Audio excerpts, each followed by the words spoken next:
내 그림자로 가루나 조지 vet. Oh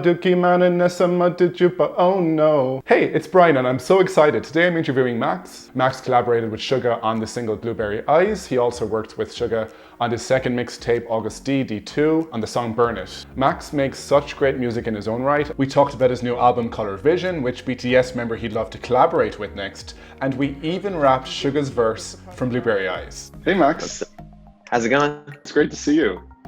Great to see you too. But how are you doing? Oh yeah, man. Keeping myself busy until my baby girl arrives. That's basically my life right now. Yeah. How's Emily doing? She's doing pretty well. She's ready to not be pregnant anymore. She's at the point where she like misses, laying on her stomach and all the things we take for granted as non-pregnant humans. She just misses all of that. And she's being a trooper though. She's so close. It's like a month away till baby girl gets here. So she's just being patient. Wow. It's amazing. Well, congrats on 40 million streams for Blueberry Eyes. That's such a incredible number to hit. Thank you. Oh man, it's A.R.M.Y, it's HK, it's not me. I appreciate everybody giving the love to it, and we're just trying to keep making it exciting for people by giving them new versions and stuff. So thank you guys. I love your rap. I saw you did the rap for it, which was awesome. How did you learn it? What was the process? So what happened was I slowed down your video to set as 2/3 speed, and I wrote it out phonetically, and then memorized the phonetic version. But then I realized after I played you and Emily your video on Twitter of you two doing it after the fact, and yours is much closer phonetically than mine. But I felt like I'd spent 2 whole days on it, and for 2 days it wasn't that bad. So. Oh, you killed it, and especially in that timing. It took us way longer, so that's awesome. I actually wanted to ask you if you'd be interested in wrapping it together. We could try. Yeah, I know that sometimes there's a Zoom lag, so I don't know if it'll work, but we could try it. Sure. What if I do one line, you do can we go back and forth? I think that would translate better. All right, cool. Yeah. I'll do the first. I'll just point to you each time, and then we'll just go back and forth. That's the move. Okay. Nice. All right. 1, 2, 3. 내 그림자로 가루나 조지 vet. 어둡기만은 내 삶을 주파. Oh no. 나 자만하면 what 이제. 나 rum에 나기 전에 그 잡아 up to 나 yeah. Hey, 버저가덥도 나 그잡 싸문다. 하루 투제추 대유키야 kapasajana ya. 우리 낫 우리 방기도 우리 삶. A.R.M.Y likes that a cheating I'm a bump sorroy dat. Love that. I'm glad we did it like that. That was dope. Well done. Hey, baby. Thanks a lot for doing that. It's so much fun. Of course, man. I'm excited. I've been putting out. Emily and I kept saying we'll do a video of how we learned it, and then we just keep procrastinating and other things happen. So I should maybe we'll still do it. People still want us to.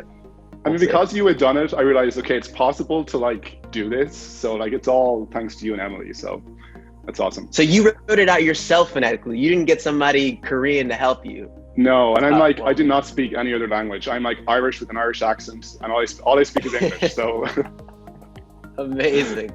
Well, you nailed it for that for sure, because I feel like we had the help of a bilingual Korean American who phonetically spelled it out for us. So we had the cheat sheet. You just nailed it on your own, which is awesome. Well, thanks. Again, it comes back to your awesome song. I really love what you've done with Suga there. It's awesome. So at the top of this, we talked about you, when you maybe wanted to tour in Ireland. You just dropped a new album. What does it feel like not being able to tour? Because you're such a touring artist. What does that feel like? It sucks. It's just it's like missing just a piece of your soul. It's different. I'm trying to see the positive of it and realize that if I were touring, I wouldn't have made the Blueberry Eyes video in the same way. We had so much more time to commit to it and make sure that it was exactly what we felt would be representative of the song. So having that time to do the merch like that, having all these opportunities, because normally I'm just on a plane and I fall asleep and I just want to rest and relax for the next show, but having that extra energy to really use it for all of these other pieces is a blessing in a cool way. Let's talk a bit more about the album. So I know it's really important for you that your songs are really based on kind of authentic moments from your life. There really needs to be a nugget of emotion there for you. So I'm curious, what was the hardest song for you to write on Color Vision? Great question. I think the song "Where Am I At" is probably the hardest for me. It was, and it's hardest for me to sing still too. I did it last night, and it just it's one of those that you just rehashes the pain every time I sing it again. And writing it was right after the trauma of losing someone that I loved, and that bottling that up into a song is the way that hopefully people feel it, but it also is every time you revisit it, you remember that feeling. Much like Lights Down Low, where I revisit, I remember what it was like to fall in love for the first time again with Emily. With Where Am I At, I remember what it was like the day I found out that that person wasn't with us anymore. So it was a hard process. That's such a great song. Thank you. Your music is so authentic, and that comes through so much. And I've listened to all your stuff. I went back to like First Encounters and like NWL and like all your stuff. And like, what a king! It's just, you know, you can't fake that. So I think you're a true artist. So I think it's, thank you. You know, it's impressive. And what I find fascinating about you is that you kind of challenge the conventions of what it means to be a pop star. So, you know, in Checklist, you're doing the workouts with the handbag and the heeled dumbbells, and like you're dancing with Patrick Star. You said, I think it was in a Zach Sang interview, that, you know, you were told to date famous people, but you refused. And like you got married to Emily, even though people literally called your parents and complained about it.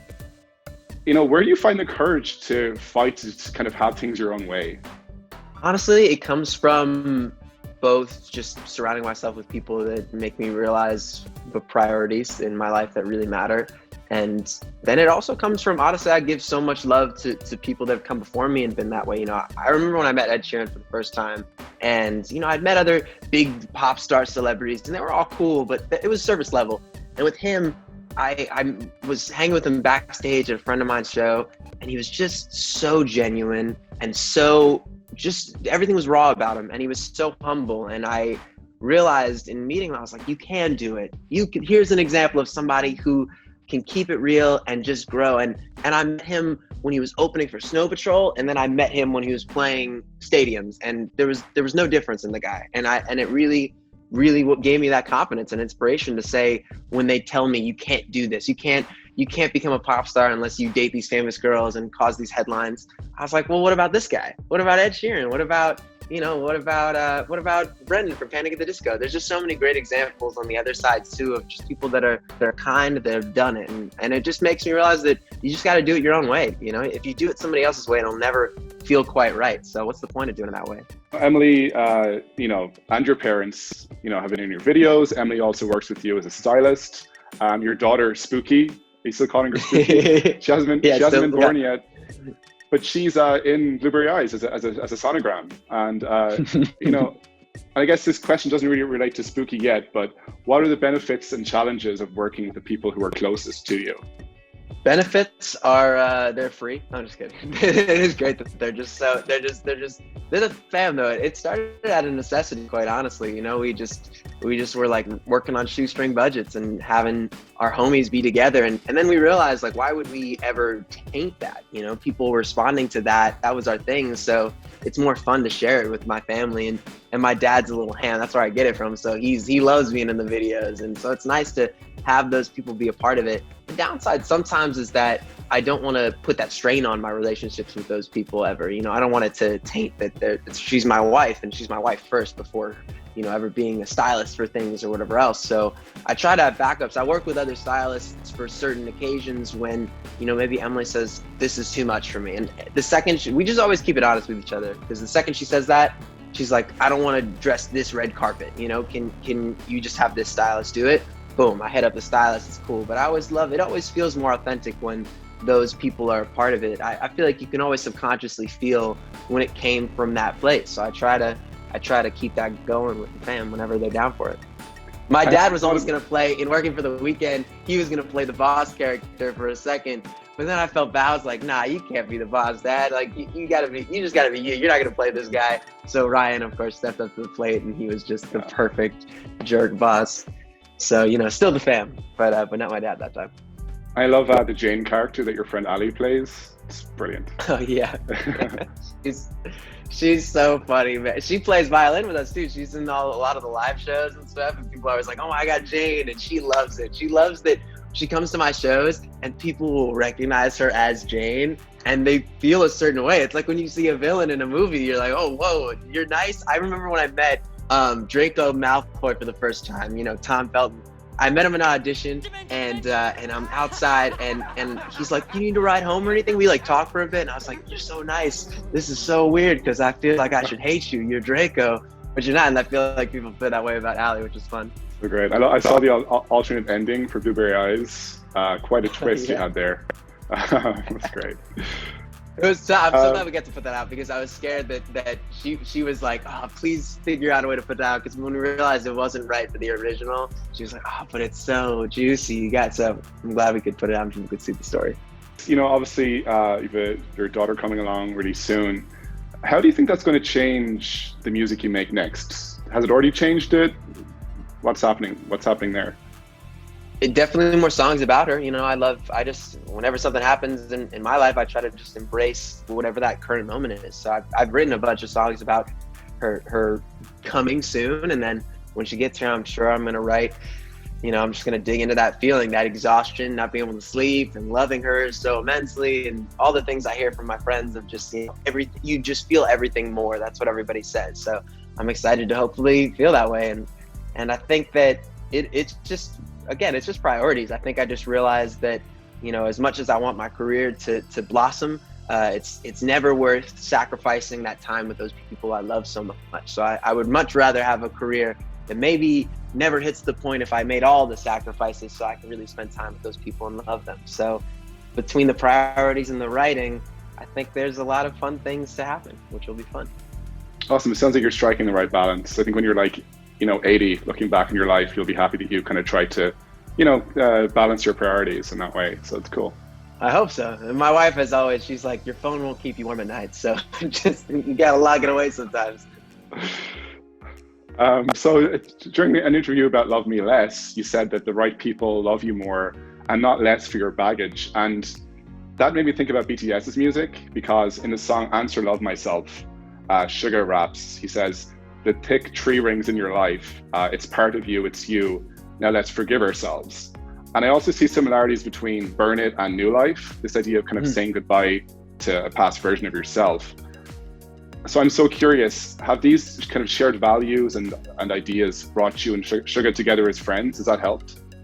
Oh, totally. I think even, it's funny you say Love Me Less, because when we first met, that was the song that introduced him to my music. And I remember we were talking about production, and we were talking about, he's like, how long is it? Because he's such a perfectionist as well. He said, how long did it take you to do that song? And I was like, oh, it took like 1.5 years. And he's like, whoa, that's a long time. That's really long. Mine usually take like 3 to 6 months. I think he was expecting a smaller answer, but it was still, there was just a camaraderie there of oh, you get it. You don't just, do it and then leave it. You like keep refining and working on it to be its best. And I think those subtle qualities are what, bonded us very quickly, because with Burn It, with all the songs, I've said the story a bunch, but with Burn It, I cut it in a bunch of different keys. He just wanted me to nail it. And then he did his rap afterward. He had his original rap, but he waited until I nailed wherever he thought it would be sonically to be in the key. I think it was like 3 keys up from what we originally had it, and then he rapped it over. So that collaborative process of really wanting to make sure that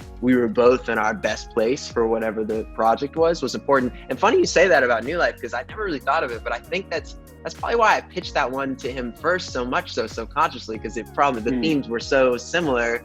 And I just gone through this rebirth with, that was the first song I wrote after the vocal surgery I had. And that was like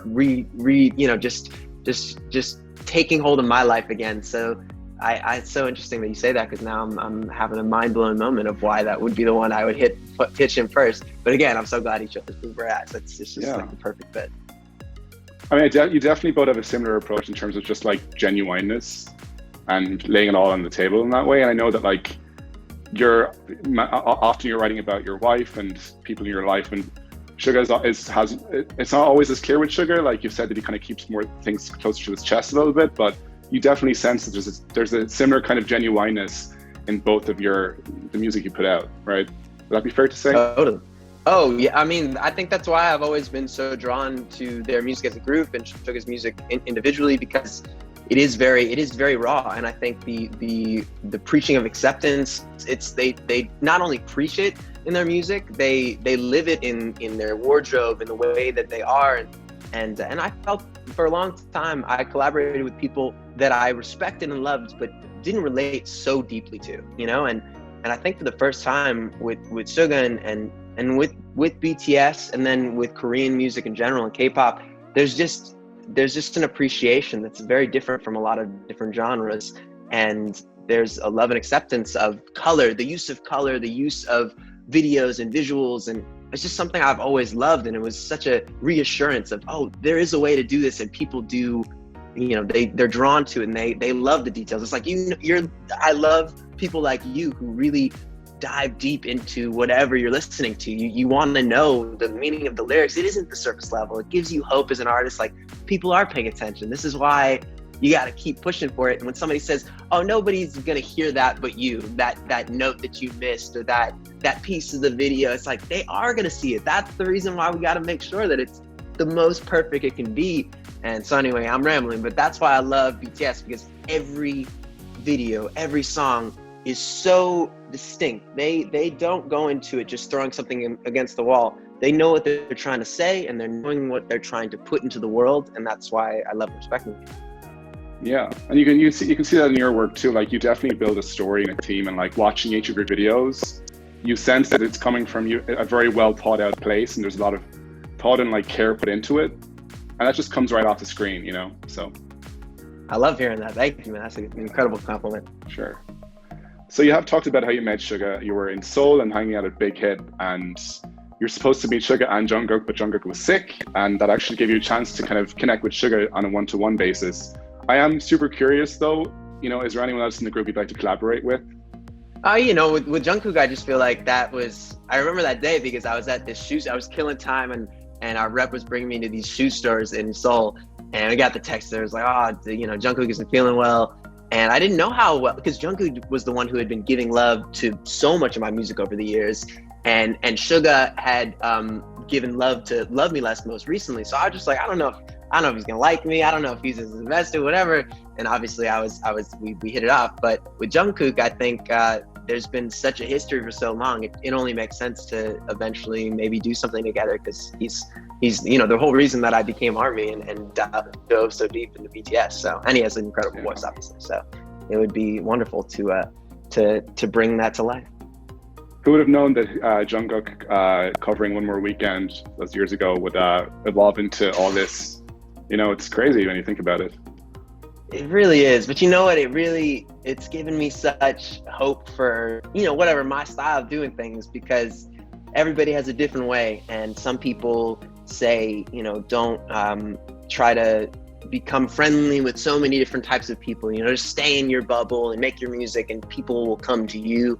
And I've always been the opposite of just loving people being a part of my stuff and giving love to them, and then just feeling the sharing aspect. And for a little bit, you doubt yourself when certain things maybe aren't working quite in the same way. And you're just like, maybe I do need to do it different. And these moments when you realize these years of love and respect back and forth became this, it's just a moment that, you know, the way you're doing it, and if you know it's authentic, it's gonna come to fruition. Just be patient with it. Sometimes it's that meme where like your dreams are right here on the other side of the wall and you've been digging, and then you're like, oh, I'll just give up. But you're right there. So don't give up, because it could just be that next dig that gets you to the dream.